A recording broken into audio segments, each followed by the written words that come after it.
Então, tem a famosa frase do Sartre, que é: a existência precede a essência. Isso quer dizer que aquilo que realmente define o que é o ser humano é o fato de que ele é uma realidade aberta. Ele não é algo pré-determinado, como é a vida dos animais, os instintos dos animais, ou a funcionalidade de um objeto, né? O objeto, ele não existe, ele meramente é. Ele não faz escolhas, ele não está aberto a uma multiplicidade de possibilidades. Se eu quiser fazer o copo virar uma obra de arte, quem está fazendo sou eu, ser humano. Não é o copo que pode escolher fazer isso, né? Ele não escolhe, ele não escolhe. Ele apenas é. Quem existe, quem tem o seu ser, então aberto a existir, aberto ao mundo, somos nós, seres humanos. E aí colocaram aqui uma referenciazinha do Caetano Veloso: existirmos. A que será que se destina? É essa que é a questão. A existência não tem um destino. Ela tem essa característica de ser abertura, e por ser abertura, nós estamos fadados a fazer escolhas, né? Isso é existencialismo. O existencialismo, ele vem depois do surgimento da fenomenologia. Ele é um filhote, digamos assim, uma continuidade da fenomenologia, né? O Sartre, ele vem aí das leituras do Russell, ou do Rousseau, tanto faz, que é o criador da fenomenologia moderna, e também tem uma grande influência do Heidegger, que aí o Heidegger é que vai lançar essa ideia de se compreender o humano enquanto um ser, ou seja, enquanto essa possibilidade aberta no mundo em relação com o mundo, situada no mundo. O Sartre, ele é um dos filósofos mais importantes do século XX, do pensamento contemporâneo. E a gente tem algumas linhas de psicologia fundamentadas nisso tudo. A gente tem linhas especificamente de psicoterapia fundamentadas nisso, mas é uma linha filosófica, o existencialismo. A gente vai ter a psicologia fenomenológico-existencial, que é bastante importante, e outras linhas aí de psicologia que vêm da influência da fenomenologia e do Sartre. A gente está conversando sobre que sentido tem as nossas vidas. Será que está perdendo sentido no meio de tanta cobrança, de tanta exigência, de tanta pressão, da tragédia da pandemia? É possível porque o ser humano existe. É possível porque o ser humano é essa realidade aberta, que tem consciência de si mesmo, uma realidade que tem consciência de si mesma, pensa sobre si mesmo. O ser humano reflete, ele volta-se a olhar para si mesmo e pensar sobre si mesmo. Por isso que o ser humano existe. O notebook não pensa sobre si mesmo. Inclusive, é uma diferença muito importante, porque o notebook meramente processa dados. Nossa, mas ele faz conta mais fácil do que o ser humano. Mas isso é meramente processar dados. É uma máquina de cômputos, por isso que chama computador. É uma máquina de cômputos. Processar dados não é a mesma coisa que refletir, que pensar, que conhecer. Só o ser humano pensa, reflete, conhece. Só o ser humano pode ir além do computar dados, do juntar informações. Os animais têm um nível de relação com o mundo que pode ter até algo ali que não é só da ordem instintiva. Não vou entrar nisso, que não é minha área, chamada psicologia dos animais, psicologia animal ou comparativa. Mas falando aqui com os filósofos com os quais eu estou dialogando, os animais, eles apenas são na sua relação imediata com o mundo. Quem pensa e reflete sobre si mesmo é o ser humano. Por isso que o ser humano é que existe. Isso vem da herança fenomenológica, que vai dizer assim, é o ser humano quem conhece. É o ser humano que conhece o mundo está aí, o universo está aí, não depende da gente para o universo estar aí, ainda bem. O ser humano vai acabar e o universo vai continuar existindo, ainda bem. Mas o universo com esse nome universo, ele ser conhecido só é possível porque tem o ser humano para conhecê-lo. É o que a gente chama de fenômeno, que é, então, permitir-se conhecer. O mundo, as coisas se apresentam a nós e nós as conhecemos. Mas isso é um raciocínio anterior ao existencialismo. Voltando um pouquinho antes do existencialismo, que eu não vou me estender, a gente já teve uma discussão bem bacana, mas assim, para situar, para não ficar uma coisa tão solta, tão dependente apenas da própria busca, da busca individual de cada um aí, né? A fenomenologia vem antes do existencialismo, e ela é a linha filosófica que fez as ciências, que fez a filosofia se repensar, fez inclusive a psicologia se repensar. Acontece que a fenomenologia com o Russell trouxe algumas indagações radicais muito importantes. O Russell era um matemático, e aí ele funda a fenomenologia moderna, vamos dizer assim, com uma obra chamada Investigações Lógicas, porque ele vai pegar e vai questionar as ciências da época, aí virada do século XIX para o XX, se elas de fato têm lógica, se elas de fato respondem às indagações que temos sobre o mundo. E aí ele vai dizer basicamente, então, que o problema é as ciências naturais tomarem o mundo e suas coisas como prontas, dadas, e que o ser humano vai lá e esquadrinha essa coisa pronta e acabada e produz um conhecimento, e esse conhecimento é perfeito, é verdadeiro, diz a verdade pronta e acabada e total sobre o mundo, sobre as coisas. Ele vai dizer, então, não, só o fato da gente conhecer as coisas é um movimento que tem que ser levado em conta se a gente quiser um conhecimento realmente rigoroso. Então, aí que a fenomenologia vai dizer na verdade, o que a gente conhece é as coisas como elas se apresentam a nós. Por isso, fenomenologia. Fenômeno é aquilo que se apresenta. O que isso quer dizer? Se a gente for pegar um exemplo bem distante, as estrelas, a gente as conhece a partir daquilo que é possível observar delas e dos cálculos que nós criamos com isso. A gente não está lá nas estrelas. A gente não vai chegar lá nas estrelas, por mais que a ficção científica queira. A gente não vai voando, teletransportando para lá. Então a gente as conhece enquanto um fenômeno.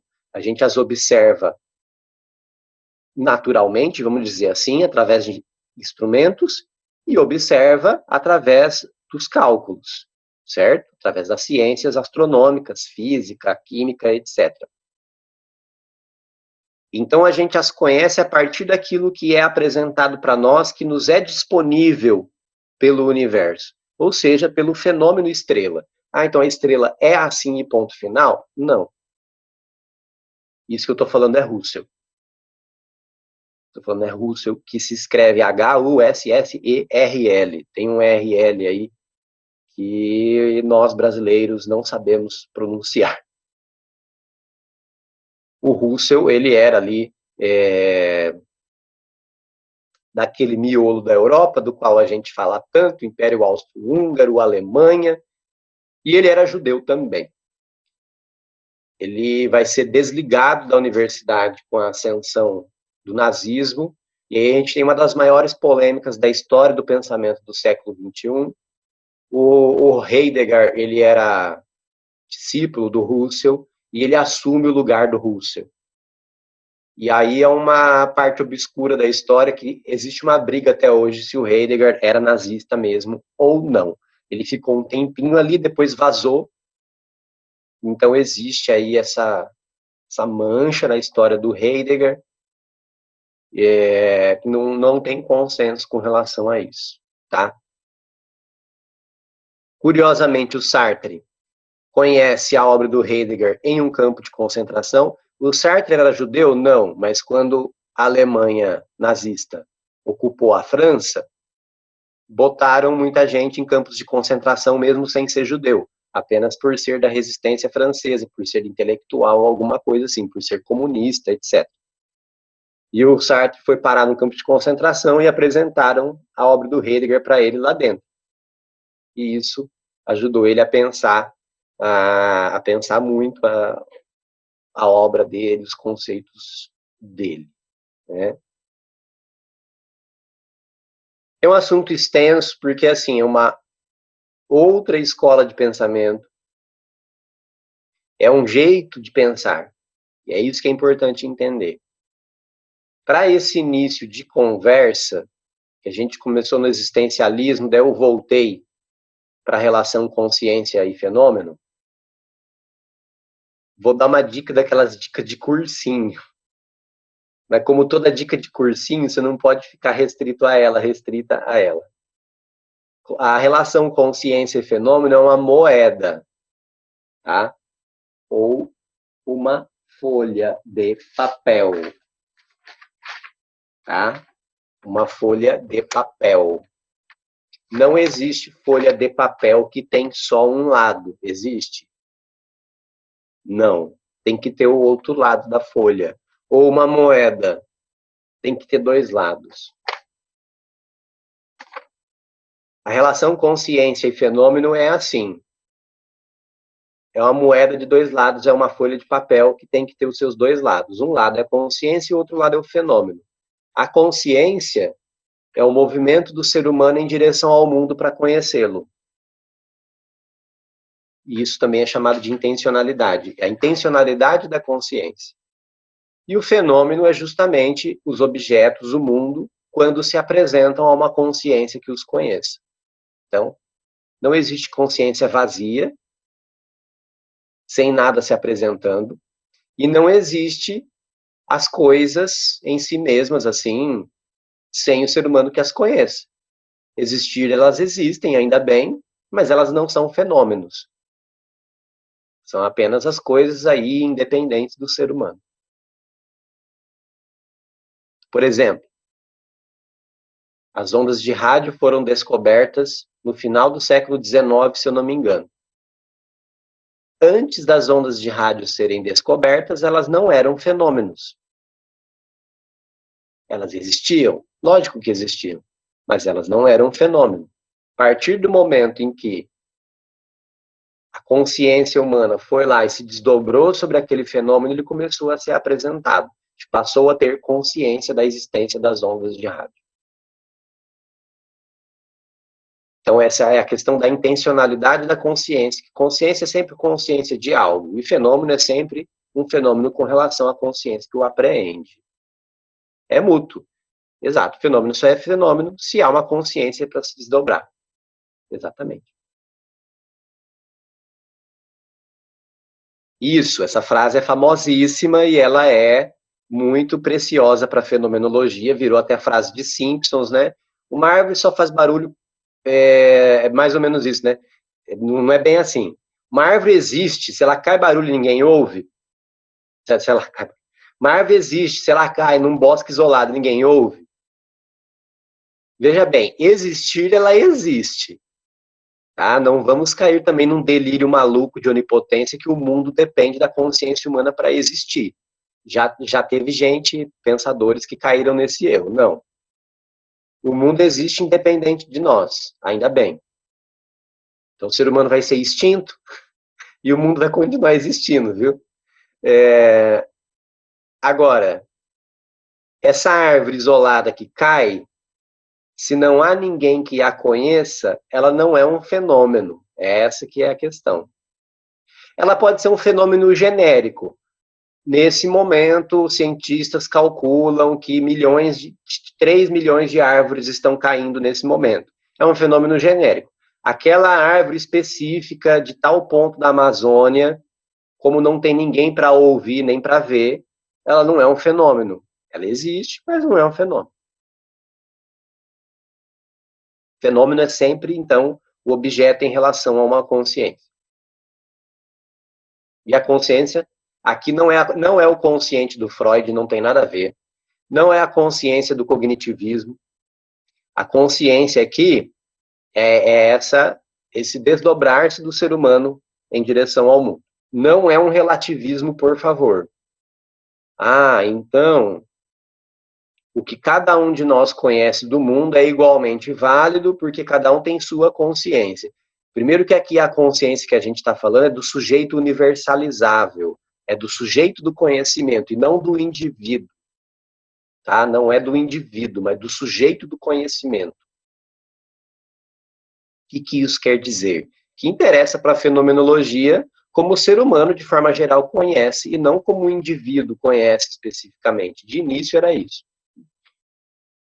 Então, a gente está falando aqui do sujeito do conhecimento, que ele é pretensamente universal, ele é universalizável. E aí, então, é disso que a gente está falando. Mas se eu vejo essa parede branca e eu chamo ela de vermelha, é a minha experiência, é a minha consciência. Não. Aí, o diálogo, consciência e fenômeno perdeu-se.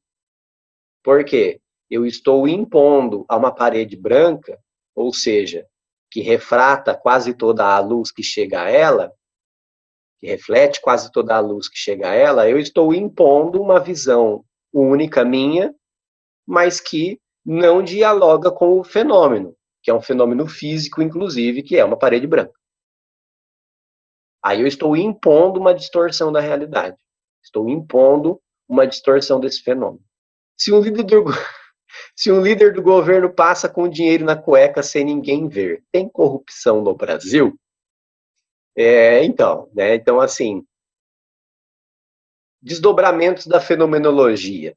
Os desdobramentos da fenomenologia alcançaram todas as ciências. Algumas coisas que para nós hoje são muito naturais de se questionar, são naturais porque a fenomenologia já questionou. Então, assim, você pode criar uma sensação de consenso, de que o que está acontecendo é isso aqui que eu estou te mostrando, tá bom?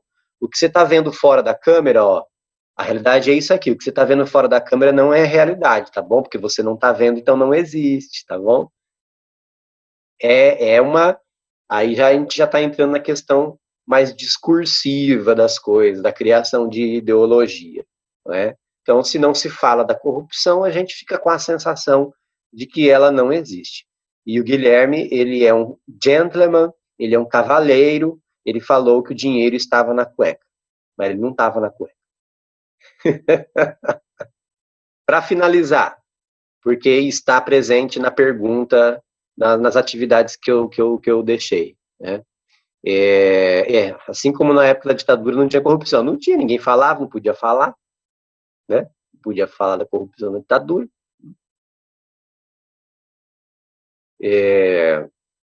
A questão da essência para a fenomenologia.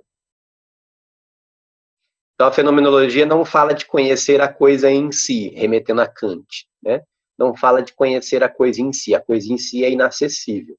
A gente vai conhecer o fenômeno. Mas então, como conhecer mesmo? Já que é essa a briga do Russell com o positivismo. Como conhecer mesmo, de verdade? A gente conhece buscando a essência dos fenômenos. E ele, como era um matemático preocupado com a lógica, ele vai dizer o seguinte, ele vai dar o famoso exemplo do triângulo. Gente, a fenomenologia foi tão importante que, como eu disse, o exemplo da árvore caída aparece até nos Simpsons. E o do triângulo aparece em tudo quanto é lugar também. Se eu pegar um triângulo e variar o formato dele ao infinito, isósceles, escaleno, equilátero, triangão, trianguinho, triângulo médio, triângulo invertido, triângulo caíno, o que é que se mantém? O que é que não muda? A forma dele. E quais são as características da forma dele? O que o Guilherme falou. Os 3 pontos, o que mais? Os 3 lados, tá tudo certo, gente. 3 pontos, 3 lados. Ficou a essência dele. Tem mais uma coisa da essência do triângulo, que ninguém nunca lembra quando eu dou essa aula. A base? Não. Ah, o que é? Se eu pôr um triângulo de ponta cabeça, não importa. Ele é um triângulo. Sim.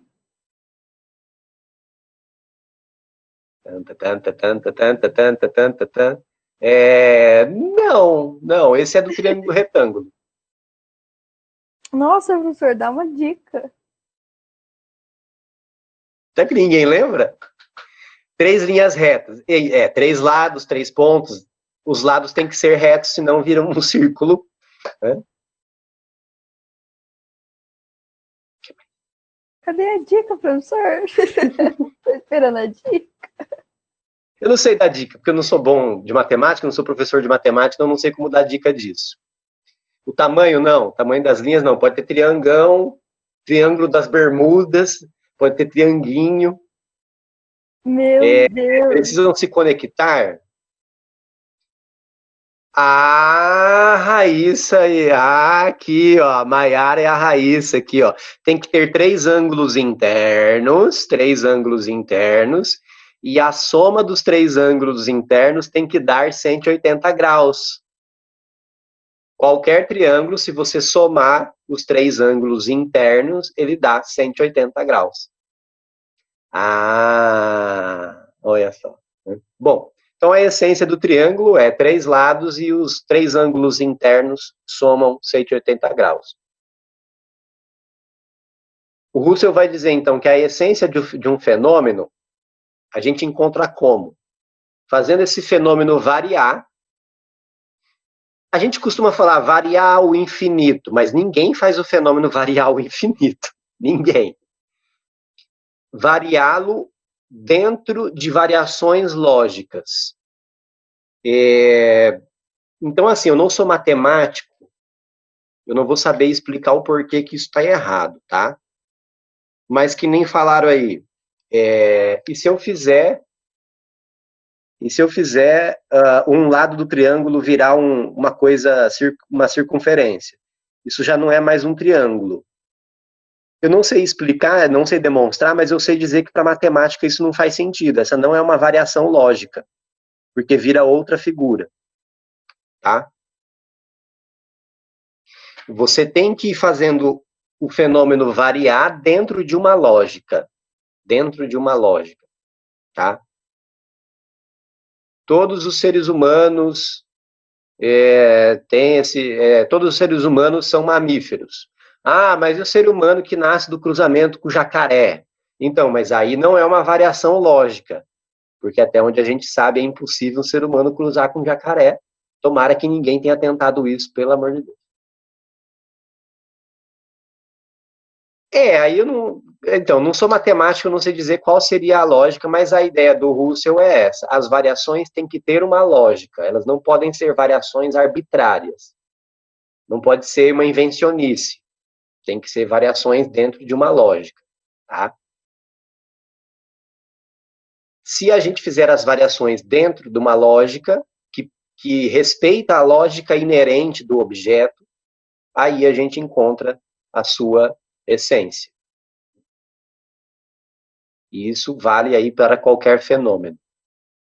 Não é o suficiente para fazer essa redução, para fazer essa variação lógica, é preciso de alguns pressupostos, que daí a gente entra no método fenomenológico. Aí é muita informação. Por enquanto. Que aí o método fenomenológico envolve a redução fenomenológica e a epoquê. Mas eu penso que tá bom para a gente ter essa introdução aí à fenomenologia.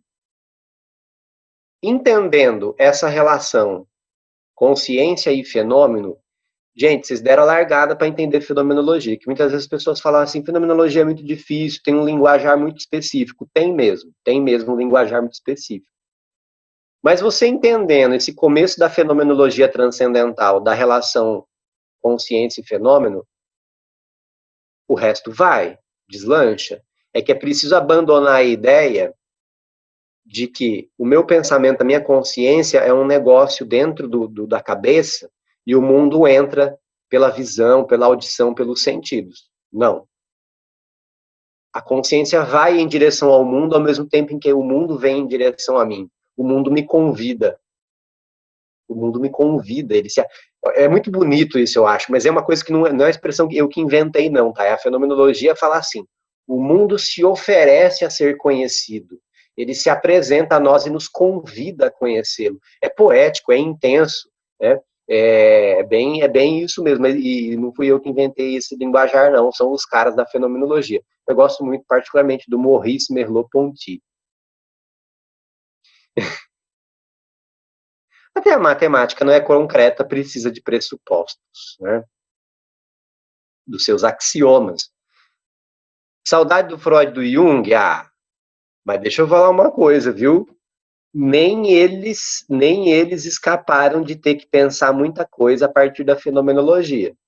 Porque lá em 1900, quando o Russell publica Investigações Lógicas, e em 1914, que ele consolida lá a fenomenologia transcendental, por aí, que ele publicou várias vezes lá as obras que compõem a fenomenologia transcendental. Aquilo é uma bomba. Aquilo é uma bomba no pensamento do mundo. E ninguém fica indiferente. Dentro da psicanálise, quem é francamente fenomenológico é o Lacan. Lacan, fortemente fenomenológico. Ele era amigo próximo do Merleau-Ponty, lia o Merleau-Ponty, mas o Merleau-Ponty fazia questão de dizer que não lia o Lacan. O Heidegger vai superar a dicotomia consciência e mundo. Aí quando ele vai trabalhar com a ideia do ser no mundo, que a existência é a abertura do homem no mundo para o mundo. O Russell, ele resgata muito do pensamento cartesiano, do Descartes mesmo, resgata muita coisa do Kant, vai ter as suas conversas muito sérias com o Hegel, na tentativa aí de superação dessa dicotomia, mas depois, a última fase do Russell. A primeira fase do Russell, o Russell da fenomenologia transcendental, nem tanto. O que quer dizer fenomenologia transcendental, professor? Não tem nada a ver com espiritualidade, não. Transcendental por quê? Para você conhecer as essências, você precisa transcender o ego pensante que o Descartes fala. Você precisa transcender o eu pensante. Para não entrar muito a fundo nisso, o que é a redução fenomenológica que eu citei? Explicando de uma forma simplificada, eu abandono, não abandono, eu suspendo as minhas preconcepções. Ou, num diálogo com o Kant, os meus supostos juízos a priori, eu coloco em suspensão para permitir que o fenômeno brilhe em toda a sua magnitude. Que poético, professor, não fui eu que inventei essa expressão. Então, o ego pensante do Descartes se esvazia para que o fenômeno se revele em toda a sua majestade, em todo o seu brilho. Ou quase em todo o mais possível brilho que ele possa se revelar. Então, e essa atitude decorrente da redução fenomenológica é a epoquê. É a atitude, então, de suspensão dos juízos a priorísticos para que os fenômenos se revelem. E isso, para a psicologia, é muito importante, para que a pessoa se revele no meu trabalho, eu preciso suspender minhas pressuposições, meus preconceitos, e preciso, inclusive, suspender as minhas preocupações comigo mesmo, ou seja, minhas pré-ocupações, eu as suspendo para que a pessoa se mostre, e nesse encontro, a vida da pessoa fique em evidência e a gente, juntos, construa esse conhecimento sobre a vida dela, e isso auxilie a elucidar suas questões. Então, é justamente a atitude fenomenológica por essência, de conhecer o mundo, de deixar de lado a atitude natural ou atitude ingênua e passar a ter uma atitude racional, mas assim, amplamente racional, no sentido que o Russell quer dizer de racional, que é, então, de verdadeiramente abrir-se para conhecer os fenômenos e aplicar o método fenomenológico, né? Então, eu reduzo Isso que é redução fenomenológica. Eu reduzo as minhas pré-concepções para que o fenômeno se revele. E eu, então, me mantenho em um estado de abertura ao conhecimento que permita ao fenômeno se revelar.